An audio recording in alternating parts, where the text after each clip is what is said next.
100ಕ್ಕೆ 90 ಭಾಗ ಸಂತಾನದ ವಿಚಾರಕ್ಕೆ ಬರ್ತಾರೆ, ಮದುವೆ ವಿಚಾರಕ್ಕೆ ಬರ್ತಾರೆ. ಸಂತಾನ ಕೇಳ್ಕೊಂಡಿದ್ರೆ ಹಣ್ಣು ಹಂಪಲು ತೊಟ್ಲು, ಬೆಳ್ಳಿ ತೊಟ್ಲು, ಬಂಗಾರ ತೊಟ್ಲು, ಈ ಥರ ನಾನಾ ಥರ ಬರ್ತದೆ. ಮದುವೆ ವಿಚಾರ ಕೇಳ್ಕೊಂಡಿದ್ರೆ ಒಂಬಾಳಿ ಅಷ್ಟು ದಾರ, ಅಷ್ಟು ಕೊಂಬು, ತಾಳಿ, ಈ ಥರ ಬರ್ತದೆ. ನಾವು ಶಿವಮೊಗ್ಗದಿಂದ ಬಂದಿದ್ದೀವಿ. ಶಿವಮೊಗ್ಗದಲ್ಲಿ ಗೋಪಾಳ ಅಂತ, ನನ್ನ ಹೆಸರು ನಳಿನಿ ಪಾಯಪ್ಪ ಜೈನ್ ಅಂತ. ಇದು ನೋಡೋಕ್ಕೆ ಸಲುವಾಗಿ ಶಿವಮೊಗ್ಗದಿಂದ 3 ಬಸ್ ಹತ್ತಿ ಬಂದ್ವಿ.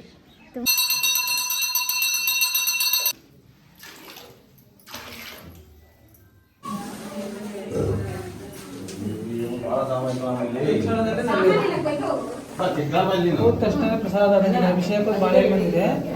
ಬಾಳೆಹಣ್ಣು ಬಂದ್ರೆ ಪಂಚಾಮೃತ ಪಲ್ಯ ಇದೆ.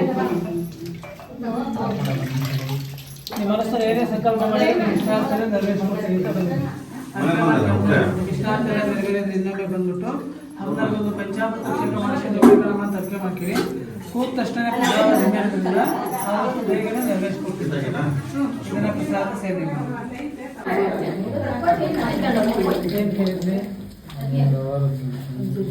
ನೆರವೇರಿಸ್ಕೊಡ್ತೀನಿ ಅಂತ ಬಂದಿದೆ. ಬೇಗನೆ ನೆರವೇರಿಸಿ. ನಿಮಗೂ ಕೂಡ ಜೋಡಿ ಬಾಳೆಹಣ್ಣು ಬಂದಿದೆ.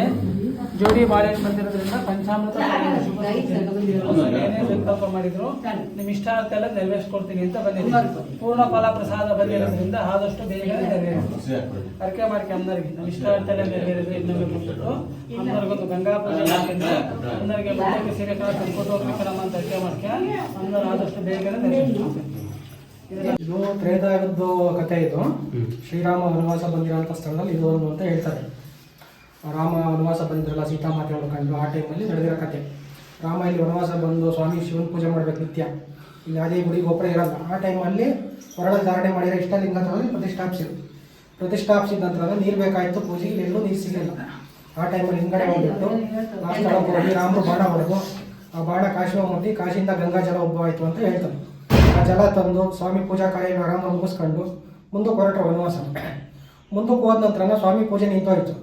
ನಿಂತೋದಾಗ ಒಂದು ಕಾಡು ಹಸು ಬಂದುಬಿಟ್ಟು ತನ್ನಿಚ್ಛೆಯಂತೆ ಪೂಜೆ ಟೈಮೇ ಸರಿ ನಿತ್ಯ ಲಿಂಗ ಕಾಲು ಕರೆಯೋದಂತೆ.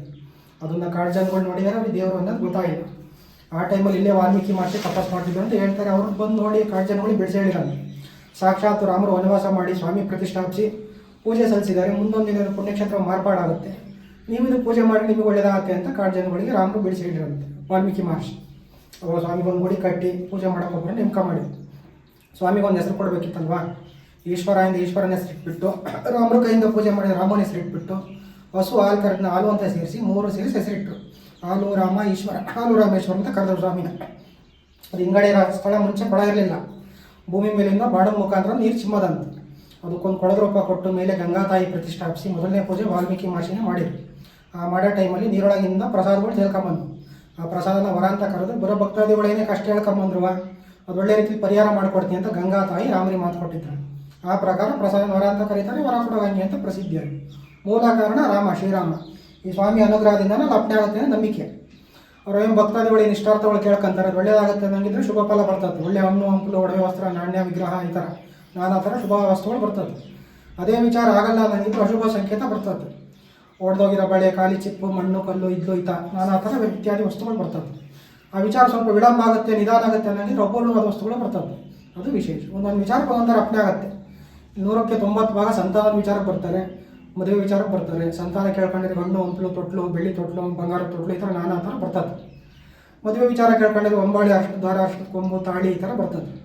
ಆರೋಗ್ಯ ಸಮಸ್ಯೆ, ಹಣಕಾಸಿನ ಸಮಸ್ಯೆ ಕೇಳ್ಕೊಂಡ್ರೆ ಬೇಳೆಕಾಳು, ಈ ಥರ ನಾನಾ ಥರ ಬರ್ತದೆ. ಲಕ್ಷ್ಮಿ ವಿಚಾರ ಕೇಳ್ಕೊಂಡು ಲಕ್ಷ್ಮಿ ಸಂಬಂಧಪಡೋ ನಾಣ್ಯ, ಬಳೆಗಳು, ಈ ಥರ ಬರ್ತದೆ. ಅದು ವಿಶೇಷ. ಅದು ಕತೆ.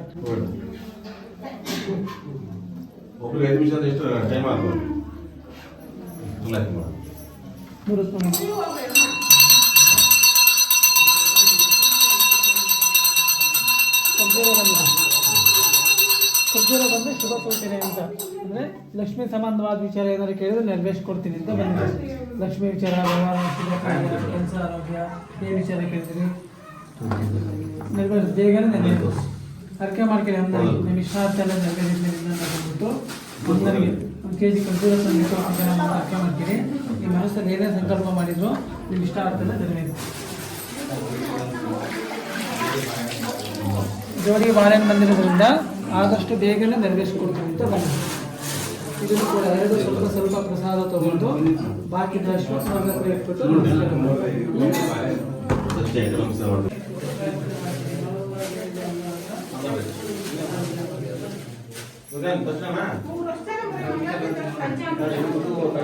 ಪೂಜೆ